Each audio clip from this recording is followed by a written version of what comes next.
नमस्कार दोस्तों, मैं हूं संदीप और आप देख रहे हैं नर्सिंग ट्यूटोरियल्स। चलिए शुभारंभ करते हैं।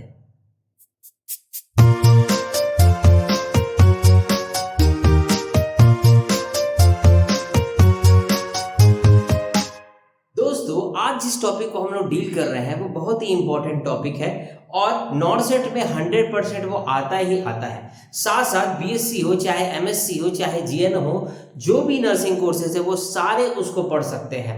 ठीक है, ये बहुत ही इंपॉर्टेंट टॉपिक है और 100% ये आता ही आता है। ठीक है, तो चलिए हम लोग देखते हैं कि आज हम लोग क्या पढ़ने वाले हैं। चलिए दोस्तों आगे बढ़ते हैं और जानते हैं कि आज हम लोग क्या पढ़ने वाले हैं। आज हम लोग पढ़ने वाले हैं ए बी जी, जिसको हम लोग बोलते हैं एबीजी इंटरप्रिटेशन।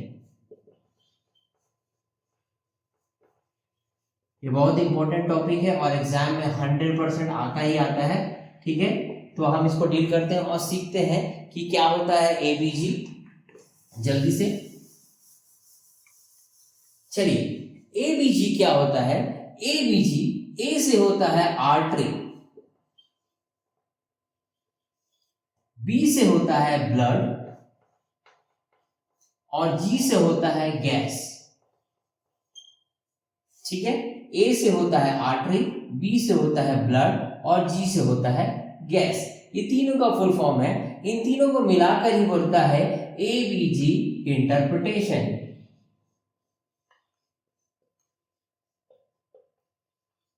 ठीक है, चलिए आगे देखते हैं कि एबीजी होता क्या है और क्यों इंपॉर्टेंट है। चलिए दोस्तों देखते हैं कि ए बी जी होता क्या है। ए बी जी, जैसे कि मैंने पहले बताया, ए से होता है आर्टरी, बी से होता है ब्लड और जी से होता है गैस। तो अभी हम लोग देखते हैं कि ए बी जी एक्चुअली क्या है। ए बी जी एक प्रोसीजर है, या तो बोल सकते हैं ए बी जी एक टाइप का टेस्ट है। ठीक है, ये टेस्ट कैसे किया जाता है। इसमें आर्टरी से ब्लड निकाला जाता है। क्या निकाला जाता है? आर्टरी से ब्लड निकाला जाता है कुछ चीजों को टेस्ट करने के लिए। इसमें हम लोग बेसिकली क्या टेस्ट करते हैं कि लंग्स जो है वो कैसे काम कर रहा है। दूसरा पॉइंट उसमें हम ये देते हैं कि बॉडी में ऑक्सीजन की मात्रा कितनी है। और तीसरा हम इसमें देखते हैं कि बॉडी में एसिड बेस बैलेंस कैसे है। ठीक है, क्या देखते हैं हम लोग इसमें। एबीजी हम लोग बेसिक देखते हैं कि एबीजी क्या है, एक प्रोसीजर है, एक टेस्ट है। ठीक है, जिसमें हम क्या करते हैं, आर्टरी से ब्लड निकालते हैं। आर्टरी से क्या निकालते हैं? ब्लड निकालते हैं। किसके लिए? ये देखने के लिए कि लंग्स प्रॉपर काम कर रहा है कि नहीं, लंग बॉडी में प्रॉपर ऑक्सीजन कितना है। ठीक है, और बॉडी में एसिड बेस बैलेंस प्रॉपर है कि नहीं। इन सब को जांचने के लिए, इन सब को टेस्ट करने के लिए, इसका परसेंटेज देखने के लिए क्या करते हैं, एबीजी। तो होप सो आप लोगों को समझ में आ गया होगा कि एबीजी क्या है। तो बेसिकली सिंपल भाषा में बोले तो एबीजी एक टेस्ट है जिसमें फाइंड आउट करते हैं कि लंग्स ठीक से काम कर रहा है कि नहीं, ब्लड में ऑक्सीजन की मात्रा कितनी है और ब्लड में एसिड बेस बैलेंस है कि नहीं। ये बॉडी में जो है आपका एसिड बेस बैलेंस है कि नहीं। इन सारी चीजों को देखने के लिए आपको एबीजी की जरूरत पड़ती है। ठीक है, तो चलिए आगे देखते हैं इसमें और इम्पोर्टेंट क्या है और मजेदार क्या है, वो सारी चीजों को जानते हैं। तो चलिए आगे देखते हैं डिटेल में कि आगे क्या क्या एलिमेंट्स है और वो कैसे वर्क करता है और उसके नॉर्मल वैल्यूज क्या क्या है। लेकिन उससे जाने से पहले मैं आप सबसे रिक्वेस्ट करना चाहता हूं कि हमारा एक app nursing tutorials play store पे है, आप उसे डाउनलोड कर सकते हैं। उसमें बहुत सारे क्वेश्चंस हैं, साथ साथ कोर्सेज भी हैं, उसमें टेस्ट भी होता है। आप उस टेस्ट को देकर अपने नॉलेज को इम्प्रूव कर सकते हैं। साथ ही साथ हमारा एक व्हाट्सएप ग्रुप भी है, उस व्हाट्सएप ग्रुप में भी आप ज्वाइन कर सकते हैं। उसमें भी हम खाली बहुत सारे क्वेश्चंस को, बहुत सारे नोट्स को प्रोवाइड करते हैं ताकि आप अपने नॉलेज को अपग्रेड कर सके। तो आप चाहे तो हमारे व्हाट्सएप ग्रुप में भी ज्वाइन कर सकते हैं और साथ ही साथ हमारे ऐप को भी डाउनलोड कर सकते हैं ताकि आप और नॉलेज को गेन कर सकें। तो चलिए अब हम आगे बढ़ते हैं। चलिए आगे देखते हैं कि एबीजी में क्या क्या चीजें होती हैं। ठीक है, एबीजी में बेसिकली क्या होता है, पीएच वैल्यू होता है, दूसरा PaCO2 होता है, HCO3 होता है, PaO2 होता है और SaO2 होता है। ठीक है, ये सारे जो क्या बोल सकते हैं, ये सारे जो पर्टिकुलर एलिमेंट्स है वो हम फाइंड आउट करते हैं किसमें, एबीजी के अंदर। ठीक है, तो एबीजी में पीएच जो होता है उसको बोलते हैं हम लोग पावर ऑफ हाइड्रोजन, या फिर बोल सकते हैं पोटेंशियल ऑफ हाइड्रोजन। दूसरा जो आपका PaCO2 जो होता है वो कहलाता है partial pressure of carbon dioxide. ठीक है, इसको हम लोग बोलते हैं पोटेंशियल ऑफ हाइड्रोजन, इसको बोलते हैं partial pressure of carbon dioxide,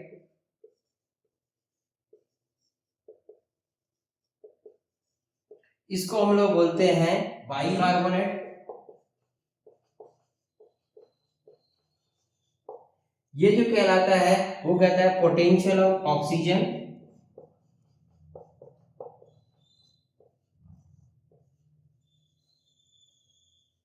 और ये कहलाता है सैचुरेशन ऑक्सीजन। ठीक है, ये मैं आपको बता देता हूं। पीएच का मतलब होता है पोटेंशियल हाइड्रोजन या पोटेंशियल ऑफ हाइड्रोजन। ठीक है, PaCO2 का मतलब होता है partial pressure of carbon dioxide. ठीक है, SCO3 का मतलब होता है बाइकार्बोनेट, PaO2 का मतलब होता है पोटेंशियल ऑफ ऑक्सीजन। ठीक है, SaO2 का होता है सैचुरेशन ऑक्सीजन। ठीक है, तो ये बेसिकली जो चीजें हैं, ठीक है, ये हम लोग किसमें फाइंड आउट करते हैं, ये फाइंड आउट हम लोग करते हैं बेसिकली एबीजी के अंदर। तो एबीजी के अंदर इसका जो पीएच का वैल्यू जो होता है, नॉर्मल पीएच का वैल्यू जो होता है वो होता है 7.35 से 7.45 तक। ठीक है, ये जो नॉर्मल पीएच का वैल्यू होता है वो होता है 7.35 से 7.45 तक। ठीक है, और PaCO2 का वैल्यू जो होता है वो होता है 35 से 45 mmHg, 35 से 45 mmHg, और SCO3 का जो होता है वो होता है 22 से 26 m इक्विवेलेंट पर लीटर। ठीक है, मिली इक्विवेलेंट पर लीटर। और जो आपका PaO2 होता है वो नॉर्मल वैल्यू होता है 80 से 100 mmHg, और SaO2 का होता है 95 से 100%। सैचुरेशन ऑक्सीजन का जो परसेंटेज होता है वो होता है 95 से 100% है। बेसिकली नॉर्सेट जो होता है उसमें यही परसेंटेज को पूछा जाता है कि इसका नॉर्मल वैल्यू कितना है, PaCO2 का नॉर्मल वैल्यू कितना है, और बाइकार्बोनेट है उसका नॉर्मल वैल्यू क्या है, ये सारी चीजों को पूछा जाता है। ठीक है, तो होप्स आपको ये समझ में आ गया होगा कि इसका नॉर्मल वैल्यू क्या है। चलिए मैं आगे देखता हूं, क्योंकि ये सारे जो चीजें हैं, ये जो 1 2 3 4 5 एलिमेंट्स हैं, ये एलिमेंट्स ही आपके एबीजी में सबसे इंपॉर्टेंट है। ठीक है, और नॉर्सेट में ये क्वेश्चन भी पूछता है कि कौन कौन से एलिमेंट, नॉर्सेट में आपका पूछता है कि कौन कौन से एलिमेंट है जो एबीजी के अंदर आते हैं और उनका नॉर्मल वैल्यू क्या क्या है। बहुत सारे क्वेश्चंस में पूछते हैं। ठीक है, चलिए आगे देखते हैं और समझते हैं कि इसमें और क्या क्या चीजें हैं। चलिए दोस्तों, यहाँ तक तो आपको समझ में आ गया होगा कि नॉर्मल वैल्यू क्या है और कौन कौन से उसके एलिमेंट्स आते हैं एबीजी के अंदर। अब इसमें एक चीज को देख लेते हैं जो मोस्ट इंपॉर्टेंट है, नॉर्सेट में भी आता है और अदर नर्सिंग कोर्सेज में भी आता है। ठीक है, यहाँ पर देखते हैं एक चीज कि पीएच वैल्यू जो दिया है वो कहता है नॉर्मल क्या है, 7.35 से 7.45 तक होता है। ठीक है, नॉर्मल वैल्यू कितना होता है, 7.35 से 7.45 तक। ठीक है, अगर पीएच वैल्यू डिक्रीज होता है, अगर पीएच वैल्यू डिक्रीज होता है तब हम उसको किस कैटेगरी में डालते हैं, एसिडोसिस की कैटेगरी में। ठीक है, किसकी कैटेगरी में डालते हैं, एसिडोसिस। ठीक है, और अगर पीएच वैल्यू बढ़ा हुआ रहता है, इंक्रीज हुआ रहता है, उसको हम लोग डालते हैं एल्कोलोसिस के अंदर। ठीक है, ये याद रखिएगा, ये बहुत इंपॉर्टेंट है, आगे आपको यही सबसे मोस्ट इंपॉर्टेंट पार्ट है। ठीक है, अगर पीएच वैल्यू डिक्रीज होता है, किसमें, पीएच में, एबीजी के पीएच वैल्यू में अगर डिक्रीज होता है तो क्या कहलाएगा, एसिडोसिस। और अगर पीएच वैल्यू इंक्रीज होता है तो उसको हम लोग क्या बोलते हैं, एल्कोलोसिस। यहाँ रेड से कर देता हूं मैं, आपको समझ में आएगा, ठीक है। अगर डिक्रीज होता है और इंक्रीज होता है, अगर डिक्रीज होता है तो एसिडोसिस और इंक्रीज होता है तो एल्कोलोसिस, ठीक है। अगर सिंपल भाषा में बोले तो अगर 7.35 से कम है तो एसिड के अंदर आ जाएगा, और अगर 7.45 के ऊपर है, इंक्रीज हो जाता है, वो किसके अंदर आता है, एल्कोलोसिस के अंदर आता है, ठीक है। होप सो ये समझ में आ गया होगा, ठीक है। अब यहाँ पर हम लोग बात करते हैं सबसे इंपॉर्टेंट चीज के बारे में, 1 सेकेंड, ओके, ठीक है। यहाँ पर हम लोग क्या बात करते हैं, PaCO2 के बारे में। PaCO2 बेसिकली काम करता है रेस्पिरेटरी के लिए, किसके लिए काम करता है, रेस्पिरेटरी के लिए, किसके लिए काम करता है, ठीक है, रेस्पिरेटरी के अंदर आता है। तो यहां पर क्या होता है, अगर यहां पर डिक्रीज और इंक्रीज होता है, अगर मान लेते हैं PaCO2 डिक्रीज होता है तो ये कहलाएगा रेस्पिरेटरी एसिडोसिस, ठीक है, क्या कहलाएगा आपका, रेस्पिरेटरी एसिडोसिस। और अगर PaCO2 अगर बढ़ा हुआ है तो ये क्या कहलाएगा, रेस्पिरेटरी एल्कोलोसिस, ठीक है। होप सो आपको समझ में आया होगा, डिक्रीज एसिडोसिस, इंक्रीज एल्कोलोसिस। वैसे ही PaCO2 जो होता है वो डिनोट करता है आपका रेस्पिरेटरी के अंदर, अगर 35 से कम जाता है, डिक्रीज होता है तो रेस्पिरेटरी एसिडोसिस के अंदर आएगा, और बढ़ा हुआ रहता है तो रेस्पिरेटरी एल्कोलोसिस के अंदर आएगा, ठीक है।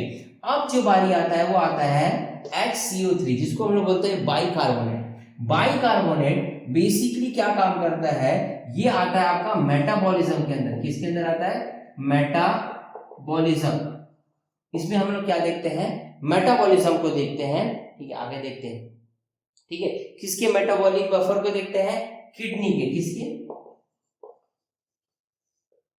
किडनी के, ओके। किसके मेटाबॉलिक बफर को देखते हैं, इसमें हम लोग देखते हैं मेटाबॉलिक बफर, ठीक है।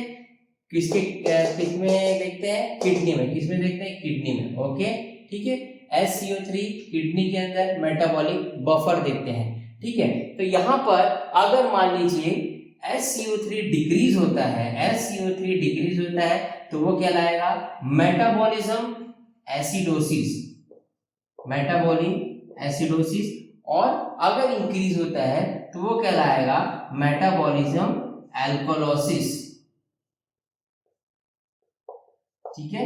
Metabolism alkalosis, metabolic acidosis, metabolic acidosis, metabolic alkalosis, ठीक है। अगर हमेशा इंक्रीज होता है कुछ भी चीज तो एल्कोलोसिस के अंदर आएगा, और कुछ भी चीजें डिक्रीज होता है तो एसिडिक के अंदर आएगा, ठीक है। ये होता है बाइकार्बोनेट के अंदर। अब इसके बाद हम लोग देखते हैं partial pressure of oxygen, partial pressure of oxygen. हम इसमें किसके बारे में देखते हैं, इसमें हम देखते हैं ऑक्सीजन के बारे में, ठीक है। अगर मान लीजिए PaO2 डिक्रीज होता है तो ये किसके अंदर आ जाएगा, हाइपोक्सेमिया के अंदर आ जाएगा, ठीक है, हाइपोक्सेमिया के अंदर आ जाएगा अगर इसमें ऑक्सीजन डिक्रीज होता है तो। और यहाँ पर बेसिकली क्या को हम देखते हैं, यहाँ पर हम देखते हैं सैचुरेशन को, किसको देखते हैं, सैचुरेशन को।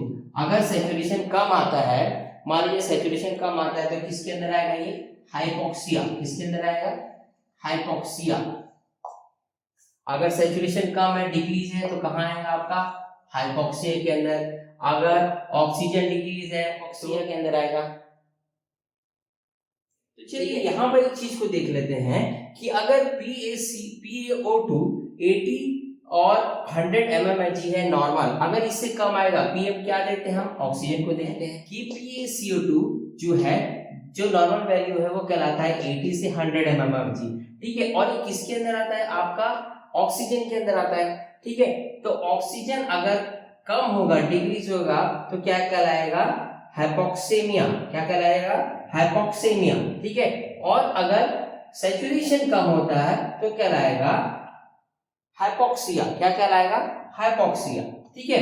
तो बेसिकली आपको समझ में आ गया होगा कि इसके अंदर क्या क्या चीजें हैं, ठीक है। अगर पीएच वैल्यू डिक्रीज होता है तब एसिडोसिस कहलाता है, पीएच वैल्यू इंक्रीज होता है तो एल्कोलोसिस कहलाता है। PaCO2 के अंदर हम रेस्पिरेटरी देखते हैं, ठीक है, रेस्पिरेटरी एसिडोसिस कहलाता है अगर डिक्रीज होता है, अगर इंक्रीज होता है रेस्पिरेटरी एल्कोलोसिस कहलाता है। HCO3 के अंदर हम लोग बेसिकली क्या देखते हैं, मेटाबॉलिज्म को देखते हैं, किसको देखते हैं, मेटाबॉलिज्म को देखते हैं। और ये मेटाबॉलिज्म अगर कम होता है तो मेटाबॉलिक एसिडोसिस कहलाता है, और अगर ज्यादा रहता है तो मेटाबॉलिक एल्कोलोसिस कहलाता है। उसी के साथ साथ अब हम इसमें देखते हैं PaCO2 और SaO2 को, ठीक है। तो होप सो आपको ये समझ में आ गया होगा कि ये सारी चीजें क्या क्या है और हम एबीजी के अंदर ये सारी चीजों को क्यों देखते हैं। तो दोस्तों होप सो आप सबको हमारा टॉपिक ABG समझ में आया होगा, आप बहुत अच्छे से समझे होंगे, ठीक है। अगर कोई भी डाउट हो तो आप कमेंट बॉक्स पे लिख सकते हैं, उस डाउट को हम क्लियर करेंगे जरूर से जरूर। और साथ ही साथ आपसे रिक्वेस्ट है कि हमारे और भी बहुत सारे वीडियोस है उसे भी देखिए और चैनल को सब्सक्राइब करिए और हमें फॉलो करिए, ताकि और हम नए नए टॉपिक्स को आपके पास ला सके बहुत इजी और सरल तरीके से। दूसरी बात, हम आपसे रिक्वेस्ट करना चाहते हैं कि अगर आपको कोई भी टॉपिक चाहिए तो आप कमेंट बॉक्स पे ज़रूर कमेंट करिए, ताकि हम आपके हर एक डाउट को पूरा कर सकें, ठीक है। होप सो आप सबको एबीजी पसंद आया होगा, एबीजी समझ में आया होगा। बहुत इजी है, बहुत सरल है, लेकिन 100% चांसेस है कि ये आपके नॉर्सेट में जरूर आएगा।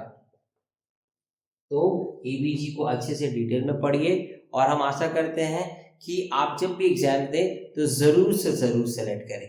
तो मिलते हैं नेक्स्ट वीडियो में।